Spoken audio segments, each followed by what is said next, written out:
Hello everyone, SirMonkeySuit, Zappy here, back again with Hunter x Hunter. We're on episode 112, and in the last episode, holy shit, I think that was my favourite episode of the series so far. I just think the fact is, like, how it was presented was fantastic. I think that the sort of looking at it from Neferpito's point of view, looking at Netero and Zeno coming out of the sky like a fucking dragon coming through the clouds, like you know, looking like the sky's being lit up like a storm.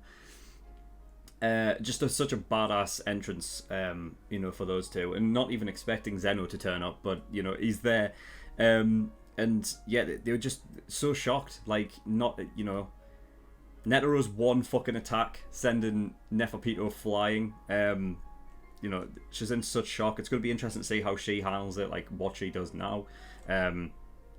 Because she definitely was not expecting that. The whole episode took place over the course of like 20 seconds real time. Of course, about flashbacks and everything like that, you know, relating to Netero, which was great to see. And yeah, Netero's scary, man. We've got Knuckle and Mello, who are well, actually, yeah, that whole crew, they're in there now. They're facing off again. They're going to face off against Yuppie. Knuckle and Mello are in perfect plan mode, so they're undetectable. They're heading up the stairs, I believe, past Yuppie, straight to the king, I'd imagine. So yeah, they're heading into dangerous territory. So hopefully it goes well for them, but I just don't know. I really don't know. I just don't think there's anything else to really talk about. I just want to get into this next episode and see what happens. So yeah, fuck it. We're going to get into episode 112 and see what we get. So without further ado, let's go.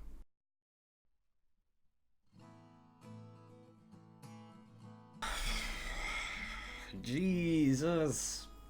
These episodes, man. This was a great recording session for Hunter x Hunter. Wow. Because it's like everything just erupting in chaos all at once. And just seeing, like, it's so badass to see the Royal Guards just like switch to instinct mode, because they're very chill otherwise, and just seeing like as soon as they're aware of like how much danger like they believe that the king is in, just switching and like, you know, they evolve and everything, and Shia flying through that while kicking all of the debris and stuff out of the way, that was really fucking cool.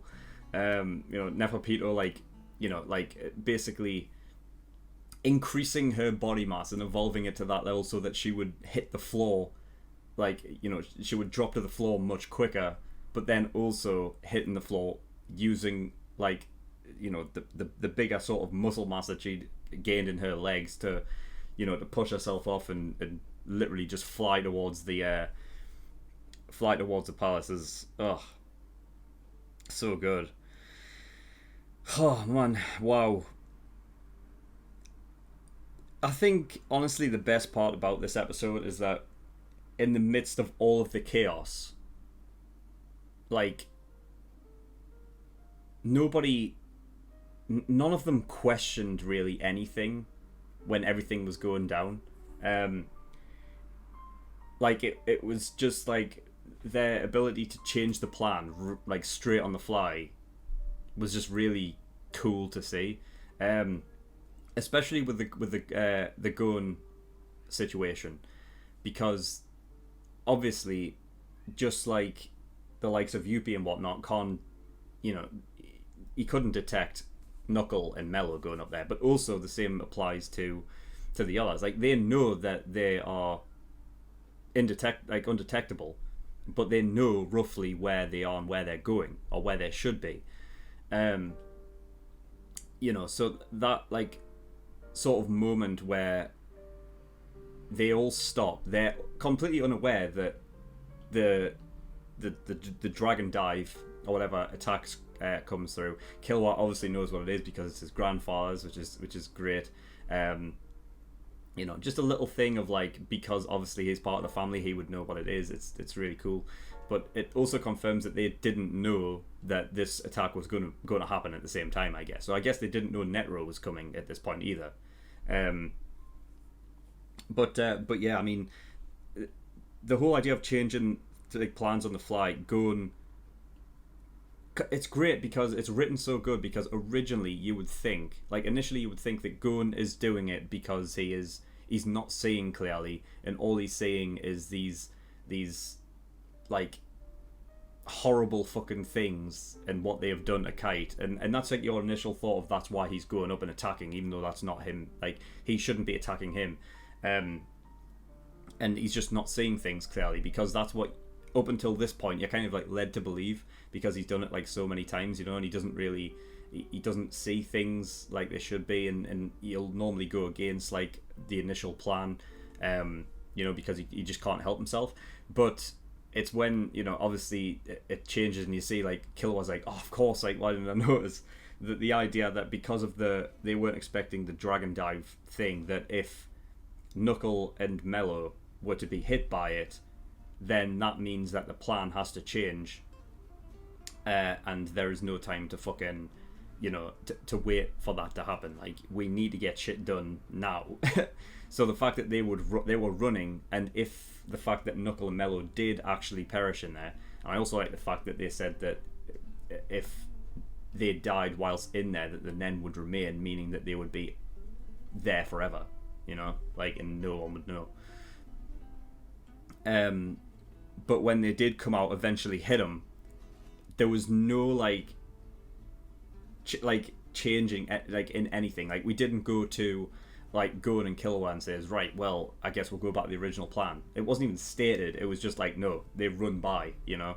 It's great. Like, give them that opening to run on through. It's fantastic. I love it. I just love it. Yeah, so I did write down the likes of like Gon and Killua versus Yuppie now, and then I wrote down it's going to be Shoot versus Neferpito, and I was like, I think it was Morel that said that, right? When he first said that, I was like, oh no, that can't be right, because it has to be Gon versus Neferpito. It has to be. So something's obviously going to change at some point. There has to be that, right? But yeah, that was because, and then I just wrote down never mind afterwards, because I was just like, no, because it worked out the way that it kind of was supposed to. Aside from the dragon dive thing that they weren't expecting, you know, it kind of worked. And the mixture as well of what he calls God's accomplice, I thought it was Perfect Plan. Is Perfect Plan just the one where it's just him doing it, but if he gets somebody else, that's what's called God's apprentice? Or accomplice, sorry. It's got to be, right? I love the fact that it mixes with the bankruptcy, though. So because of the fact that he is undetectable, all of his Nen that could be considered like a conjuring ability, that would be like a physical thing in the world, like like the bankruptcy little fucking mascot thing that he has, also is undetectable. But because of that, I think that's what, you know, when we kind of got that monologue, and the narrator talking about how Knuckle had been through like 5,000 fights and whatever, because he's able to kind of determine through the maths and everything like that how much fucking power they actually have. And it turns out he has, what's, like 700,000?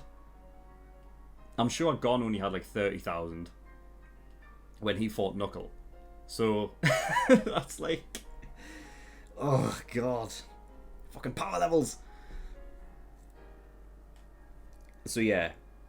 I don't know where they go from there. Like, how... I don't know what Knuckle and Mello do. You know, because I would think, because he has the bankrupt thing placed upon Yuppie, that's what he's going to fight Yuppie. But I guess now it doesn't matter, because the King and Netero is going to fight, and I imagine Zeno's going there as well. So it's going to be a 2-on-1 situation. It's not looking good for Zeno, you know. I know he's fucking great and he's fantastic and everything, but like, I just have this image. I mean, the title's called Monster and Monster. To me, that's Netero and Meruem, right? Zeno, no matter how good he is, he's just not on that level of them two, you know? And he's going to end up being like, but then again though, I guess he's taking the same, he's taken like the same position that he did against Crollo. because he was with Silver last time, and he was almost like the support guy, right? Because he was like holding them down or whatever, and he asked Silver like, do this attack even if I'm there, and it would kill me off as well. So yeah, I don't know. I mean, if anybody doesn't come out of this in that fight, I would have to say like Zeno, but oh god, it's just all kicking off. So yeah, I mean, at some point, Shia's going to have to come into the equation, because at least Neferpito has something to do now. Like, she's healing Komugi, so I guess Komugi isn't dead yet. Then she's just like seriously injured, and I don't know what from. If she got debris fall on her, or she got like pierced by one of the dragon dive things, like a dragon spear, I guess they're called. Because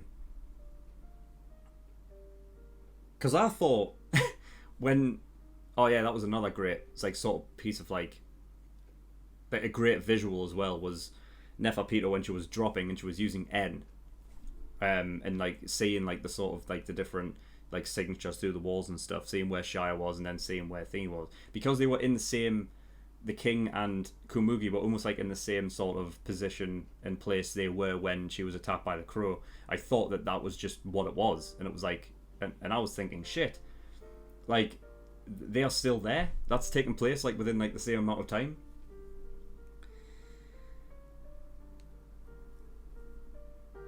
But no, it couldn't have been, because there was a point where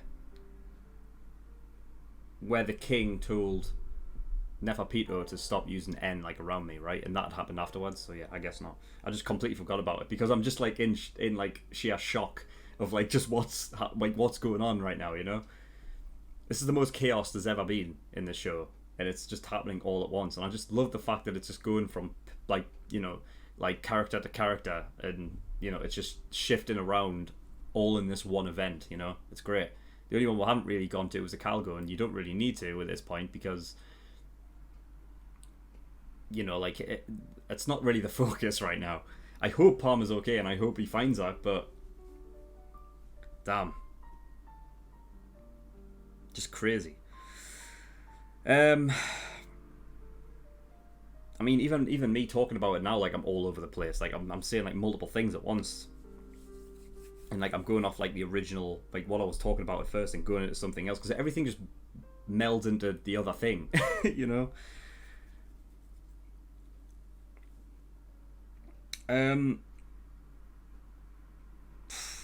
Yeah. So I mean, Pito's healing Komugi. She shed a tear, and I don't think I think that was. It could be one or two things. I feel like it was either the fact of like she is sad to see the king care so much, or she is happy to see the king care so much, and she doesn't understand why. I feel like it's something like that, right?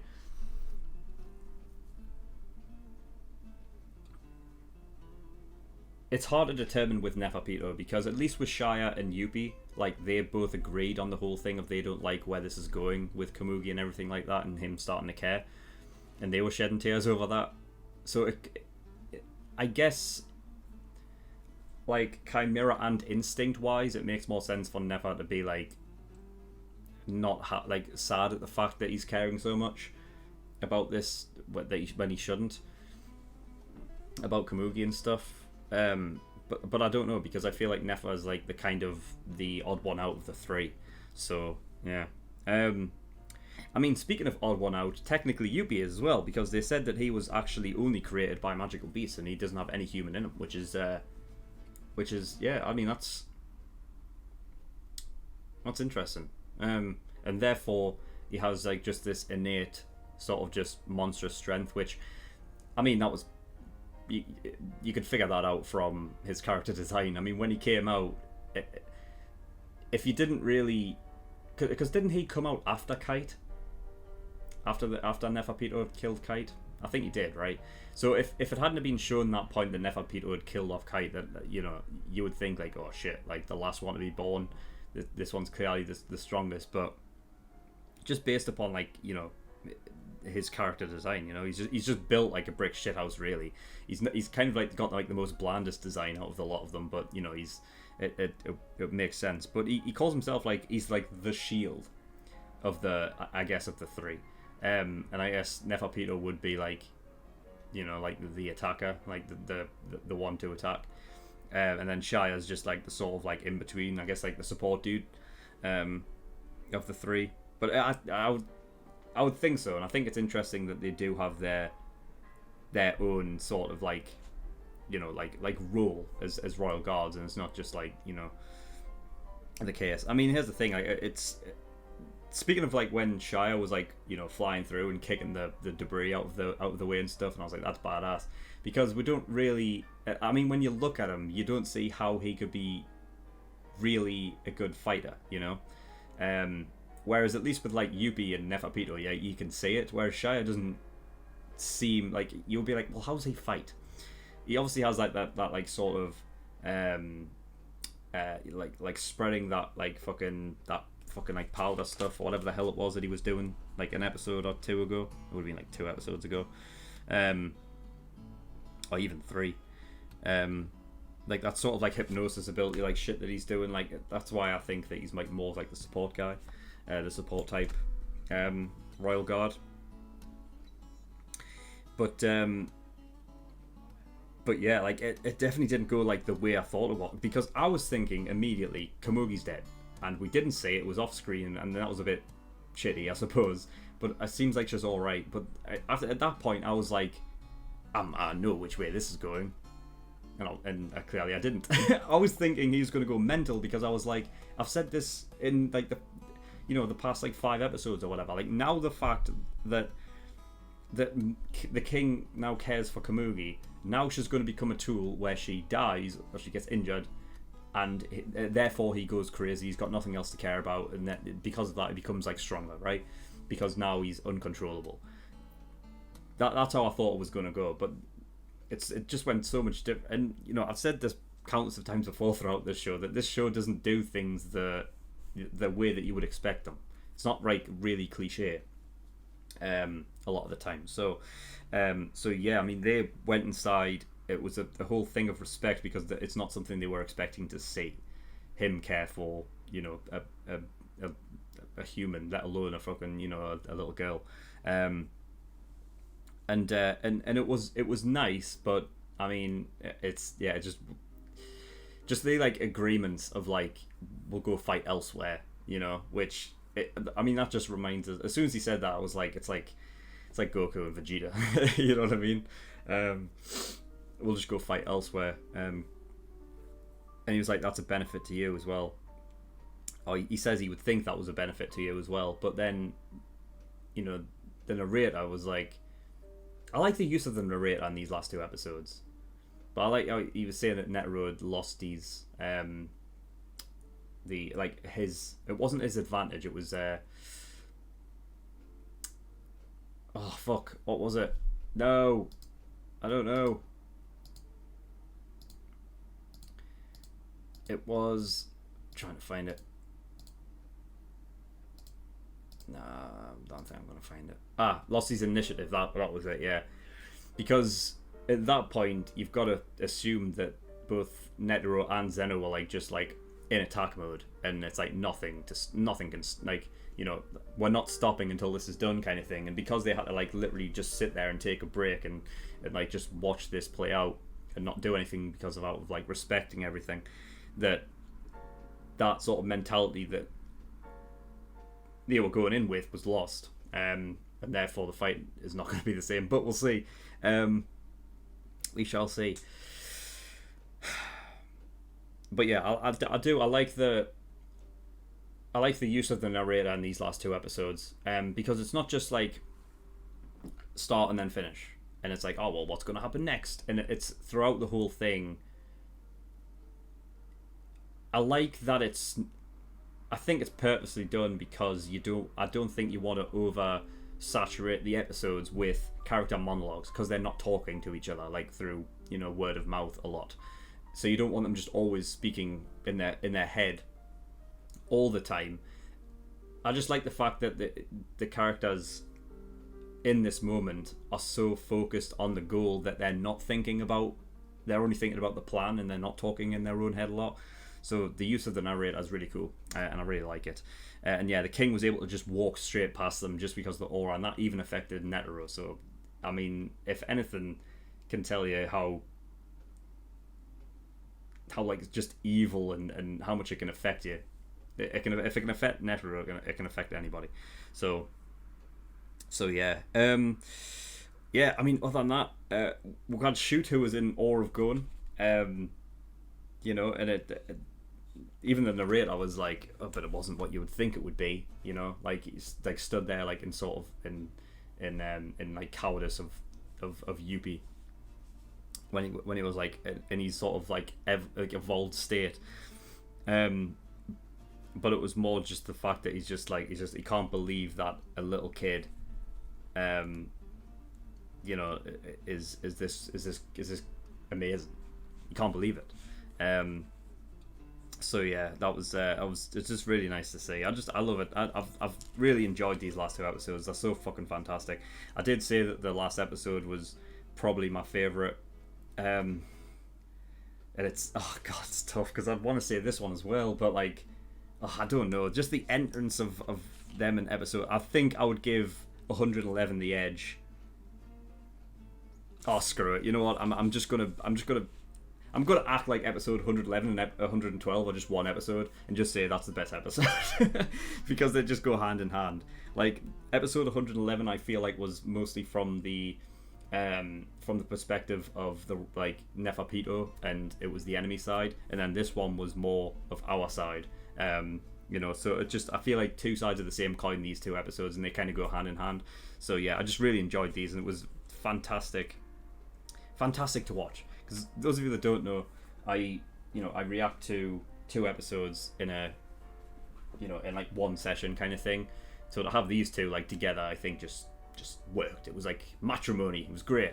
But yeah, that's all I've got. So thank you everyone for watching. In the description below, I have links to certain things. One of them is the Discord, so you can get yourself over there. And I also have a Patreon page as well. So if you do want to support me on Patreon, that'd be very much appreciated. I'm trying to get back up to the full length. Doing this full time and everything like that.